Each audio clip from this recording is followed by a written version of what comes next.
Fala pessoal, seja muito bem-vindo a mais um vídeo dessa playlist especial de viagem no tempo, diretamente aqui do Memorial do Cerrado. E hoje a gente vai falar um pouquinho sobre profissões. O que é profissão, Mari? Profissão é aquilo que eu escolho fazer para me sustentar ao longo da vida. É o meu trabalho. Qual é o seu trabalho? Você é estudante, né? E do seu pai, da sua mãe, dos responsáveis que estão ao seu entorno. A gente tem aqui hoje alguns exemplos de profissões que já provavelmente estão se extinguindo aí no ano de 2025, que não são mais tão visadas, que as pessoas não se formam para seguir aquele caminho. Você conhece alguma delas? Algumas estão um pouco diferentes, né? Hoje a gente continua precisando de roupas, então existem pessoas que vão costurar, que vão fazer essas roupas, mas a forma é diferente. Hoje, se você quiser comprar uma roupa, você vai numa loja, tem várias cores, não tem? Vou ao shopping, tem vários tamanhos, do mesmo modelo, várias cores, de uma peça igual. Mas aqui em 1800 não é assim. É diferente. Você precisa ir a um alfaiate. Isso mesmo. Aqui na alfaiataria Águia de Ouro, você vai ter uma pessoa que vai tirar as suas medidas com uma fita métrica e vai confeccionar a roupa. Você leva o tecido e ele vai confeccionar a roupa para você. Ah, mas eu conheço, a minha mãe é costureira. Excelente, é esse perfil. Só que nessa época as roupas eram feitas assim. Ou as pessoas já eram costureiras e faziam as próprias roupas em casa, ou elas pagavam alguém para fazer em uma alfaiataria. Interessante, né? Então é uma profissão que ainda existe hoje, mas com um jeito um pouco diferente. Agora, tem uma profissão que hoje eu conheço, acho que uma pessoa que faz isso, mas que já mudou muito a forma dessa profissão. É porque em 1800, se estragava um sapato, por exemplo, era muito caro você comprar um sapato novo. Era difícil você conseguir a matéria-prima, o material necessário para fazer o sapato, o couro, o solado. Sim. Então, por isso que nessa época de 1800, existe uma pessoa pronta para consertar o seu calçado, né? Não é isso, Mari? Isso mesmo. E esse profissional é o sapateiro. Sapateiro era a pessoa em que você levava o seu sapato danificado e ele consertava de forma que ele ficava como novo. Dava até um brilho. Com o vizinho dele ali, o engraxate. Um profissional que se dedicava a lustrar os sapatos. Porque além de consertados, os sapatos tinham que estar sempre bonitos, lustrados e bem apresentáveis na sociedade. É isso aí. Ó, tem uma outra profissão que não está aqui, mas que eu posso mostrar para vocês uma estrutura ali fora que vai ser bem interessante. O meu avô desempenhou essa profissão por muito tempo, que era carroceiro. Conhece? Não conheço carroceiro. Carroceiro, ele fazia o frete, ele era a pessoa responsável por levar os materiais de um lugar para o outro.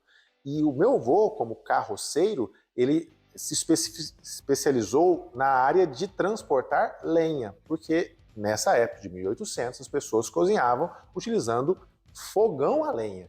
E aí você precisa de lenha, e ele levava usando uma carroça puxada por bois essa lenha. Interessante, né? Eu vou te mostrar isso agorinha, mas antes de te mostrar, deixa eu só fazer uma última observação aqui, ó. Dá uma olhada nessa parede aqui, onde está mostrando essa escrita da farmácia.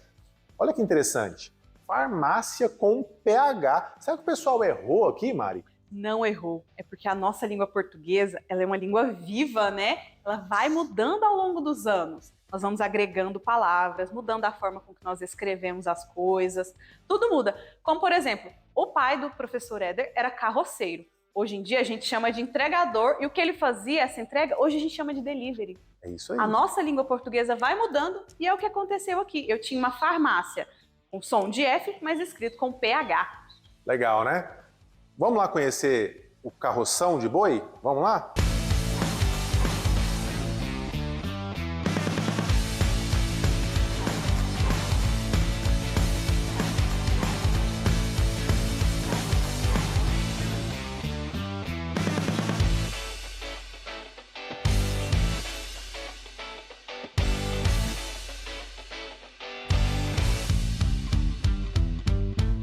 Pessoal, como prometido, eu vim mostrar aqui pra Gi também, tá? Isso aqui é um carroção de boi. Gi, você sabia que o Biso, ele usava esse tipo de carroção para poder transportar lenha para entregar para as pessoas? Lenha? Sabe o que é lenha? Não. Lenha é madeira cortada, que eles utilizavam para colocar fogo e aquecer alimento. Vou te mostrar. Lenha é aquilo ali? Isso aqui é uma lenha, ó. Isso aqui é um exemplo de lenha. Isso aqui é um exemplo de fogão também, de forno. Aqui, ó, a lenha, é a madeira cortada, tá vendo lá? Aí eles colocavam aqui e colocavam a panela por cima.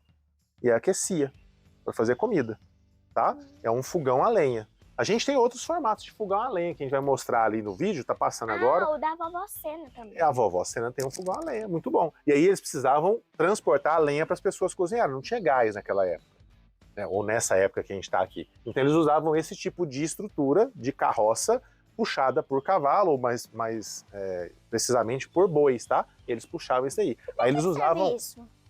Isso aqui é a sela de cavalo, né? Para colocar em cima do cavalo. Ou então pode ser uma canga também, que a gente usa ali, ó, para colocar para os bois puxarem. Tem um brinquedinho que mostra, tá passando no vídeo aí também agora, os cavalos, os bois, né, na frente, e eles estão puxando o carroção. Eles usavam mais de um. Aí a gente chama de junta de boi. Eles juntavam de dois em dois. Você colocava um boi do lado de cá, ó, e outro do lado de cá. Entendeu? E aí você tinha isso aqui, que é o julgo, né? O julgo, que é uma madeira onde você prendia os bois. E aí você colocava um boi do lado de cá, um boi do lado de cá. E aí esses dois bois a gente chamava de junta de boi. Quanto mais pesado era os objetos que ia carregar aqui, mais juntas de boi você precisava para ter força para puxar. Legal, né? Legal. Muito bom. Agora eu quero te mostrar uma outra profissão que nessa época foi muito importante para principalmente difundir a informação para as pessoas. Vem comigo, vou te mostrar uma tipografia.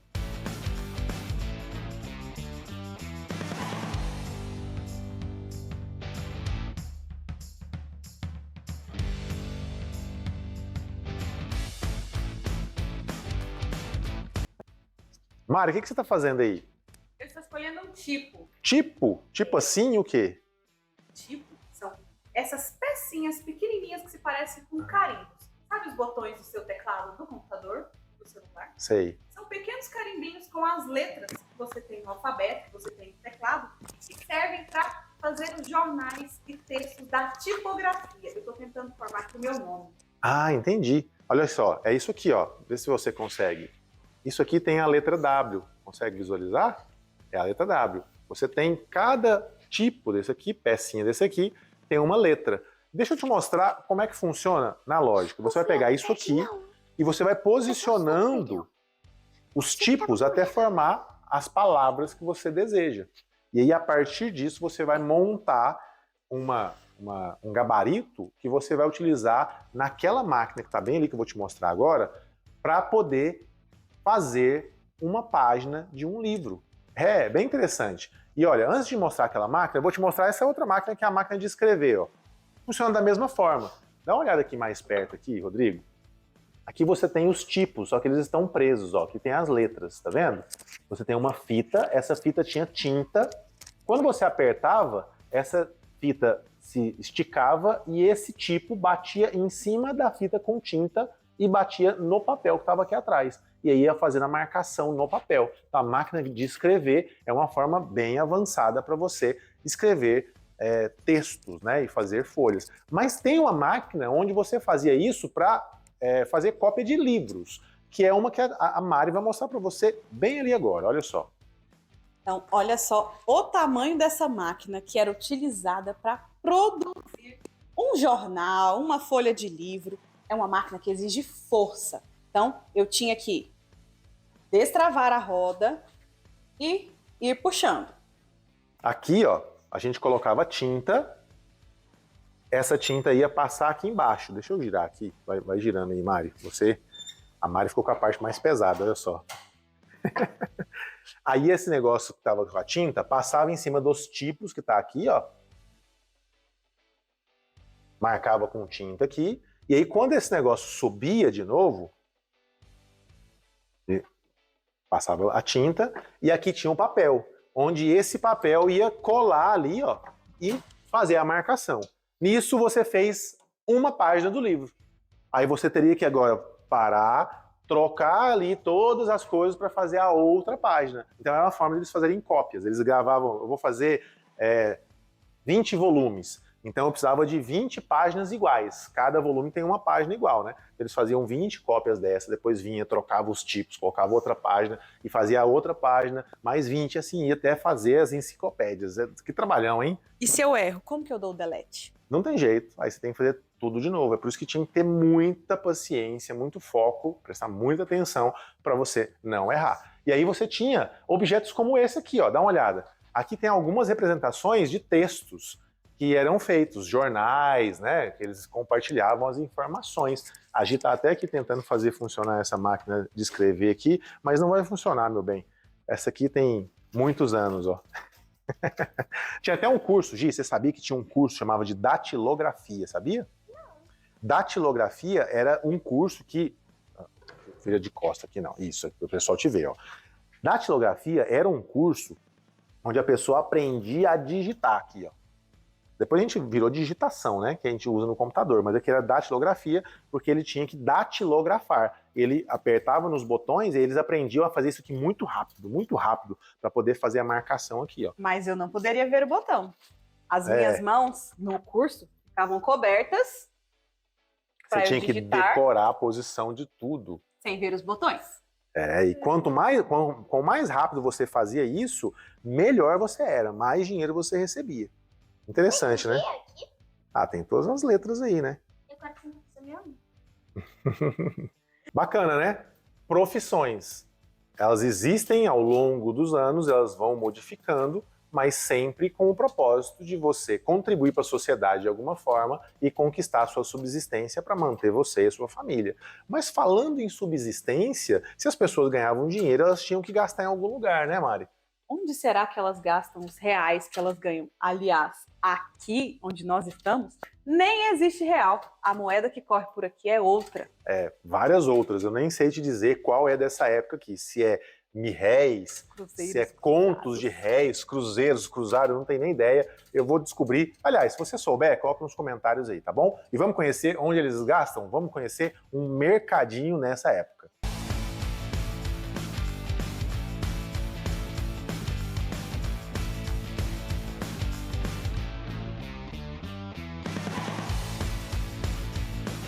Boa tarde, dona Giovana. Boa tarde, dona Mariana. Hoje eu tô aqui porque eu tô precisando de um sabão de bola para lavar minhas roupas. Oxe, mas isso aqui não existe. Existe, minha senhora, aqui ó, bem na sua frente. Tá vendo esse sabão aí? Sabe do que ele é feito? Que? Ele é feito de banha e cinzas. E é utilizado para lavar roupa. E olha, não existe sabão igual. Não tem comparação. Mas hoje eu tô aqui meio sem dinheiro, sabe? Aí eu vou precisar que a senhora anota no caderno do fiado. É aquele caderninho que a senhora tem, que a senhora anota quanto é que eu tô te devendo. Preciso que a senhora anota lá naquele caderno. Conseguiu o sabão, Mari? Consegui. Só tô avisando pra Giovana que eu preciso que ela anota no caderno do fiado hoje. Ah, entendi. O que é fiado mesmo? Fiado é quando eu vou pagar depois. É uma notinha em que a pessoa escreve ali o valor daquilo que eu adquiri e depois, no final do mês, quando eu receber ali o meu pagamento, eu venho aqui e quito esse valor com ela. É o crédito, né? O crédito da época. A gente não tem cartão de crédito por aqui, né? É verdade, é verdade. E o que será que a gente compra nesse tipo de vendinha? O pessoal chamava de vendinha, mercadinho. Além do sabão de bola, a gente tem algumas outras estruturas, outros objetos aqui que são bem interessantes. Esse objeto aqui mesmo, ó, remete muito à minha infância, quando eu era criancinha. O que coloca aí dentro, Gi? Balinha. Então isso aí chama baleiro, né? Baleiro. A gente colocava balinha aqui dentro, ó. Minha infância era muito bacana, né? Vidro cheio de balinha aqui, ó. Além disso, tudo que você comprava, você não tinha sacola nessa época. Então, alguns objetos que você comprava, você levava na mão, ou você trazia alguma bolsa de casa, ou então você enrolava em papel, que é esse caso aqui, ó. Nesses papéis aqui, você enrolava o pão, você enrolava o peixe, a carne, você enrolava para levar para casa, né? Bacana demais. E nessas vendas também era muito comum vender cereais. Então, milho, arroz, farinha para as famílias e, claro, medicamentos. Porque aqui, além daquela farmácia com pH que eu tinha, eu também tinha as mulheres que sabiam fazer ali misturas com produtos naturais para curar doenças. Gripes, dores, tosses. Então, na venda, nós costumávamos encontrar tudo isso à disposição do consumidor. Então, agora eu quero que você pare e pense. Quando você vai ao supermercado, ao mercadinho aí perto da sua casa, o que é que você pede para comprar? Tudo vem num pacotinho fechado. Éder, quando você vai comprar 1 quilo de arroz, você precisa que a pessoa pese o arroz para você ou esse arroz já vem pesado no pacotinho? Olha, aqui em 1800, os pacotes eles não têm pesos definidos igual em 2025. Você vai no mercado comprar um pacote de arroz, ele tem, por definição, 5 quilos ou 2 quilos. Aqui, você compra no formato a granel, que a gente fala, que é uma quantidade específica. Então, para isso, você tem que pesar. As pessoas elas vêm e falam assim, me dá 1 quilo, me dá 500 gramas, e aí você tinha que pesar na hora. Então, aqui dentro, eles guardavam os cereais, né, eles colocavam aqui dentro os cereais, e eles usavam alguns potinhos para pegar os cereais, colocavam em recipientes de papel e pesavam usando uma balança de pratos como essa, que ela tem um funcionamento muito simples. Olha, ela tem 2 pratos que são equilibrados, e se eles estiverem equilibrados, o peso de um prato que é padrão, ele vai te dizer qual é o peso do outro. Então, se elas estão com um prato mais para cima, quer dizer que aqui está mais pesado do que aqui. E eles usavam pesos como esse, que são pesos padronizados. Então, eu sabia que se eu colocasse um pezinho como esse, ou um pezinho como esse, eu sei que esse aqui tem 5 quilos. Então, se eu colocasse aqui 5 quilos, para poder pesar 5 quilos do lado de cá, eu tinha que colocar a quantidade de objetos até que esses pratos ficassem no mesmo nível. Entendeu? Essa é a ideia. E nesses mercadinhos, não eram vendidos só comida, só cereal. Aqui se vendia tudo que era necessário, desde banha, tem vasilhas de banha, né? Alguns recipientes, pratos, copos, vasilhames, ferros de passar, enfim, tudo que era necessário, corda, tudo que era necessário para você viver nessa época, né? Munição, o pessoal usava para caçar. A época de 1800 é bem diferente da época que você vive aí. É bem interessante, né? A gente aprender que as coisas elas vão mudando, mas o ser humano tem as necessidades comuns aí toda a época. A gente tem que comer, a gente tem que se vestir, a gente tem que dormir. E esses mercadinhos eles concentravam todos esses conteúdos aí, todos esses elementos para você poder comprar. Bacana, né? Isso aqui é a vida em 1800, mas tem mais uma coisa que a Mari vai mostrar para você que nessa época era muito comum nas cidadelas, né, nas cidadezinhas. Vamos lá?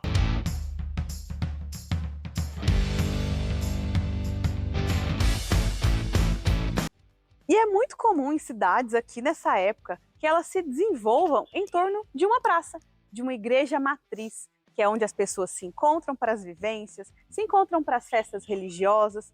E espero que você tenha aproveitado ao máximo essa super viagem. Espero que você curta, compartilhe esse vídeo, coloque seus comentários a respeito do que você já sabia e do que você aprendeu, porque o CEAD Tour não para, né? É isso aí, a gente se encontra aqui na internet. Um abraço.